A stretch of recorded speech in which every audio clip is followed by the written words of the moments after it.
नमस्कार दोस्तों, क्या विश्व के सभी धर्मगुरुओं की आध्यात्मिक शक्ति अक्षीण हो चुकी है, जो कि इस महामारी के प्रकोप के सामने पस्त होते दिखाई दे रहे हैं। दोस्तों, गौर करने वाली बात यह है, हम बड़े बड़े मंदिरों में जाकर पूजा करते हैं,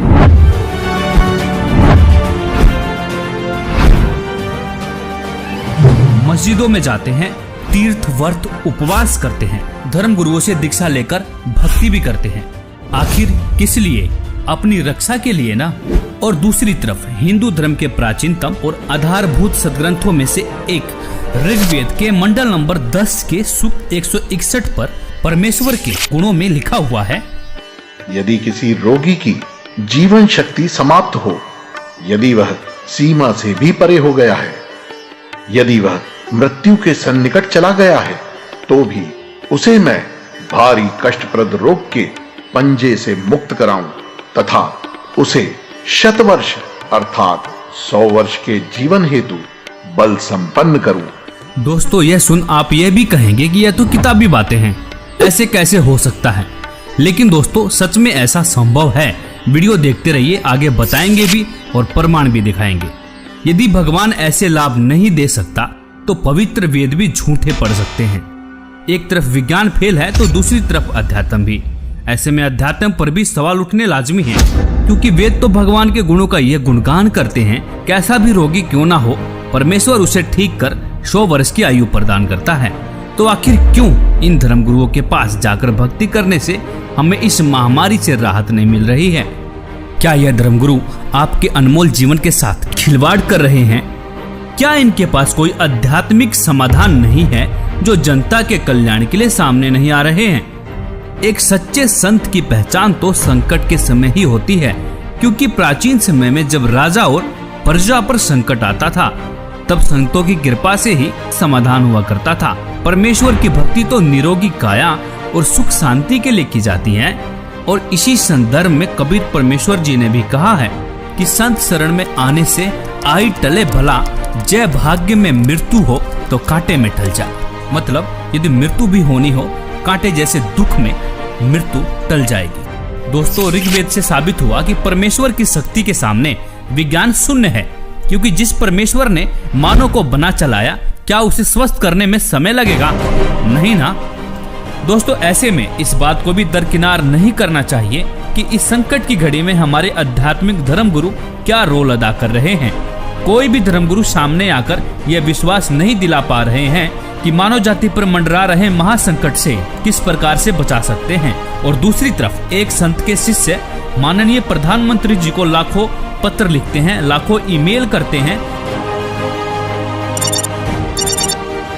माननीय प्रधानमंत्री महोदय, भारत सरकार, मान्यवर, आप जी से हम संत रामपाल जी महाराज जी के लाखों अनुयायी आप जी के द्वारा मांगे गए सुझाव का सम्मान करते हैं। हमारी आप व आपकी सरकार से विनम्र प्रार्थना है, हम आप सभी से यह आग्रह करना चाहते हैं कि रामपाल जी महाराज इस विश्व में एकमात्र संत हैं जो शास्त्रानुकूल भक्ति विधि देकर लाखों करोड़ों परिवारों को कई प्रकार से दैहिक, दैविक, भौतिक तापों से राहत दिला चुके हैं। ऐसी आध्यात्मिक शक्तियों से परिपूर्ण संत जो कि बेकसूर हैं, उनको जेल में रखा गया है। बावजूद इसके यदि आप अपने मंत्रिमंडल के साथ उनके पास जाकर इस महामारी से बचाव हेतु अपनी प्रार्थना लेकर जाएं, तो हम ये पूर्ण विश्वास के साथ जानते हैं, क्योंकि संत परोपकारी व परमार्थी होते हैं, हमें यह पूर्ण विश्वास है कि वे अपनी दया दृष्टि पूरे विश्व पर बरसाकर इस समस्या से निजात दिला सकते हैं। आशा है इस एकमात्र बचाव के तरीके पर आप जी अमल अवश्य करेंगे। सत साहिब। और ट्विटर पर भी ट्रेंड करके पूरी दुनिया को विश्वास दिला रहे हैं कि सिर्फ और सिर्फ एकमात्र संत हैं जो मानव जाति को महासंकट से निजात दिला सकते हैं। वो संत कोई और नहीं, संत रामपाल जी महाराज हैं। यह सुन इस वीडियो को स्किप मत करना, जरा रुकिए, आपको विश्वास दिलाने के लिए कुछ जीते जागते प्रमाण पेश कर रहा हूँ, जिन्होंने संत रामपाल जी द्वारा बताई गई शास्त्र अनुकूल भक्ति की और परमेश्वर ने उनकी मृत्यु को भी टाल दिया। दोस्तों आज तक सिर्फ हमने सुना ही था कि परमेश्वर अंधे को आंख, कोढ़ी को काया, निर्धन को माया और बाज को पुत्र देता है, लेकिन यह अनसुना सत्य वर्तमान में सत्य साबित हो रहा है। दोस्तों ऐसे ऐसे एक नहीं, दो नहीं, हजारों प्रमाण ऐसे हैं जो संत रामपाल जी के अनुयायियों के जीवन में आप देख सकते हैं। मुर्दा बच्चा जीवित हुआ। जब मैं मजदूरी पे चला गया तो पीछे से उसकी मृत्यु हो गई जी, लड़के की। 1.5 साल का लड़का था दास का, और उसकी मृत्यु हो गई। जब घर आके जब मैंने देखा जी, उसकी स्थिति देखी तो हाहाकार मच रही थी। आस पड़ोस वाले भी इकट्ठे हुए, सभी ऐसे अफसोस मना रहे थे। वो बच्चे की लाश लेकर मैं गया जी, गांव का डॉक्टर है, डॉक्टर ने चेक किया जी उसको और कहता कि इसको घर में ले जाए, इसमें श्वास नहीं है। और मैं घर में आते आते ऐसे रखा बच्चे को, तो मैंने गुरुजी से अरदास लगाई घर में ही जी, और मैंने कहा कि हे परमात्मा, जब आप मेरी आजू बढ़ा सकते हो, मेरे रोग, ये कैंसर तक का रोग ठीक कर सकते हो मालिक, इसकी भी रक्षा करो दाता, इसकी भी आजू बढ़ाओ। हे परमात्मा, मेरे सतगुरुदेव ने तेरी दया करी, मैं कुछ इतने लाभ दिए मैं बता नहीं सकता आपको, इतने लाभ दिए मेरे को इस भगवान के, मैं धन्यवाद करता हूँ इस भगवान का। मेरे बच्चे की आजू बढ़ाई, उसी तरह हम जिंदा हो गया जी गांव के सामने। सभी देख रहे, जितने मेरे को गालियां देते थे उस गांव में, वो कहने लगे कि आपके सन में बहुत शक्ति है, वो पूर्ण सन। आज मेरे गुरुजी की कोई निंदा नहीं करता मेरे गांव में। मेरे को इतने लाभ हुए जी, मेरे कैंसर का रोग ठीक किया, मेरी आजू बढ़ाई मुझे परमात्मा ने। और घर में ऐसा होता था जी, हमारे खाने को आटा नहीं होता था और हम मांग मांग के खाते थे, काम भी करते थे, फिर भी बीमारी के कारण हमको मांग के खाना पड़ता था। जब से मैंने नाम लिया, मालिक ने बहुत सुख दिया। दे दिया डॉक्टर ने जवाब। फिर कैसे ठीक हुआ बिना दवाई के ला इलाज कैंसर? बोले ये बीमारी ठीक होगी, ये कैंसर है, इसको हम ऑपरेशन नहीं कर पाएंगे और ये और बढ़ जाएगा। जी क्या ये कह रहे हैं कि संत रामपाल जी की भक्ति करने के बाद ये फोड़ा अपने आप फूट गया, अपने आप ठीक हो गया, अपने आप ही इस चीज से ले ली, ये सब अपने आप हुआ है? कुछ ऑपरेशन वगैरह डॉक्टर ने? तो एक पैसे की दवा नहीं करा, आप यार ठीक है। और कति ज्ञान सुनकर समर्पित हो जाओगे तो आपकी कैंसर का बाप भी ठीक हो जा। भगवान किसे कहते हैं? वाह भाई वाह।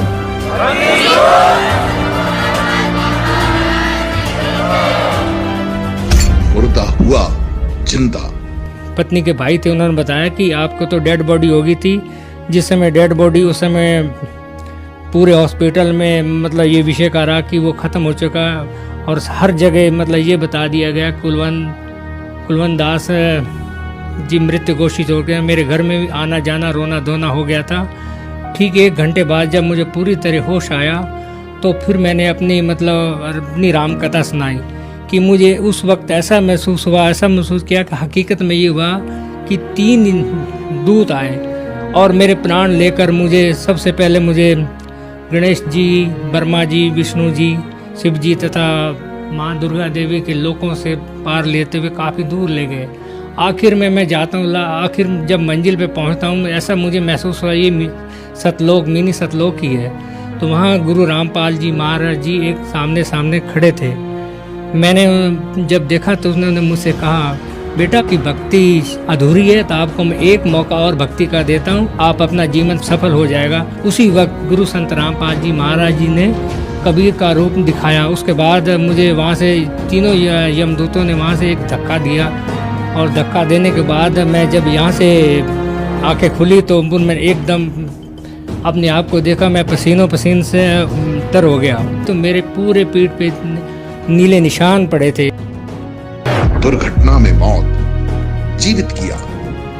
बड़ा लड़का था मनोज नाम का, उसका मेरा बल्लमगढ़ में आके एक्सीडेंट हुआ शाम को 7 बजे। जब ही लड़के को ऐसे लिटा दिए, मेरे सर पे से चद्दर उतार दिए, सोल उतार कर उसको ढक दिए और अंगूठे दोनों बांध दिए लड़के के, जैसे संसारे में बांधते हैं। बांधने के बाद फिर मैं संत रामपाल जी महाराज से प्रार्थना लगाई, हे मालिक, मैं जय गुरुदेव की भक्ति से गई थी, पति को खो के गई थी मैं, पति खत्म हो गए थे, उसके बाद में आपकी भक्ति ली थी, ये होने वाला था, तो आप इसकी शादी क्यों की? फिर बहू ने फ़ोन मिलाया कि आप कहाँ पे हो? मैं बोली हम ठीक हैं, हम कहाँ पे नहीं हैं, तू घबराए मत। तो बहू बोली नहीं, कुछ ना कुछ बात हो गई है, मेरे को क्यों छुपा रहे हो मेरे से, मेरे वीडियो कॉलिंग पे बात करवाओ। जब मैं गुरुजी को प्रार्थना लगाई झोली फसार के कि मालिक ये क्या होने होता, गुरुजी वहीं पे प्रकट हो गए। संत रामपाल जी महाराज प्रकट होके और लड़के को सोते हुए को आशीर्वाद दे के उठाए। फिर उसके बाद मेरे को आशीर्वाद दिया गुरुजियों ने। फिर उसकी सास आई हॉस्टल के अंदर, बोली अपने गुरु को नहीं छोड़ेगी। मैं बोली मैं नहीं छोड़ूंगी गुरु को, मैं सबको छोड़ दूंगी, गुरु को नहीं छोड़ूंगी। गुरु के पीछे तो संत रामपाल जी महाराज के पीछे तो आज ये बेटा जिंदा है, नहीं तो मेरे बेटे को रात को ही मैं खो देती, आज मट्टी लग जाती। डॉक्टरों ने जैसे देख लिया तो भाई बिल्कुल जीरो रिपोर्ट है, नवज नाड़ी कुछ भी नहीं है। उसके बाद में सुमरन जैसे संत रामपाल जी महाराज से अर्जी लगवाई तो इनको होश आया, तो डॉक्टर भी एकदम से अचंभित रह गए कि ये क्या चमत्कार है। एक तो रिपोर्ट 0-0 बता रही है और एक इनको आधे घंटे में ही होश आ गया, ये तो बहुत बड़ा चमत्कार है। तो चमत्कार को देख के सारे डॉक्टर सारे अचंभित रह गए कि ये तो कोई बहुत बड़ा चमत्कार है। तो ये संत रामपाल जी महाराज का चमत्कार है जो कि हम सतभक्ति करते हैं। और इन्होंने जीवन दान दिया, एक मौत के मुंह में से निकाला इनको, रुपेश दास जी को। क्या नाम है बहन जी आपका? कमला दासी है जी। मेरे घर वाले को 2014 में 10 अक्टूबर को पैरालाइज का अटैक पड़ गया था, बिल्कुल ख़त्म हो गए थे। तो बेटे के याद आई कि सतलोक आश्रम फ़ोन मिलाऊं। जब फ़ोन मिला तो किसी भगत ने फ़ोन उठाया वहाँ से, उन्होंने कहा बेटे ने, मेरे ने रोते रोते बड़े बेटे ने, ये भगत जी बात करा दो परमात्मा से, मेरे पापा ख़त्म हो चुके हैं पैरालाइज का अटैक पड़ के। तो भगत जी परमात्मा से बात कराई, परमात्मा ने कहा बेटे बंदी छोड़ दया करेंगे, दंडवत करके अमृत जल और प्रसाद दे दे। तो भगत जी मालिक ने इतनी दया करी, संत रामपाल महाराज जी ने, इतने बेटे का फ़ोन भी नहीं कटा। इतने तो मेरे घर वाले ने यूँ कह दिया बेटे मैं बाथरूम करने जाऊँगा। बाथरूम करके भगत जी गली में टहल के आया, गली से टहल के घूम घाम के फिर घर में आया। परमात्मा ने इतनी दया करी, हमारे पूरे घर में रोआ राहट मच गया था, ख़त्म हो चुके थे, बिल्कुल एक मिट्टी पड़ी थी घर में। इतनी दया करी मालिक ने, मैं आपसे बता नहीं सकते, हमारा सारा कुनबा रोआ राहट मच गया था घर में। उसके बाद भगत जी सुबह गए सतलोक आश्रम, तो परमात्मा दर्शन देने आते हैं, सर पे हाथ रख के कहते हैं कौन मरा है? अभी नहीं मरा है, भक्ति कर बेटे दब के। उसके बाद सर जी आपको क्या बताऊं, इतनी दूर बेटा खड़ा था, उससे क्या भक्ति कर बेटे, कौन मरा है तेरा बाप? जो 3 हार्ट अटैक हो चुके थे उससे पहले तो डॉक्टरों ने ये कहता था इतने जिएंगे, इतने ये दवाइयाँ खाते रहेंगे। आज 7 साल होने को है भगत जी, सारी दवाइयाँ छुट्टी हुई उनकी, 4 बार पैरालाइज हो लिया, 3 हार्ट अटैक, 7 अटैक कम नहीं होते भगत जी। आपको क्या क्या लाभ बताऊं, मालिक ने इतनी दया कर रहे हैं, संत रामपाल महाराज जी ने पूरा जीवन दान दे रखा है।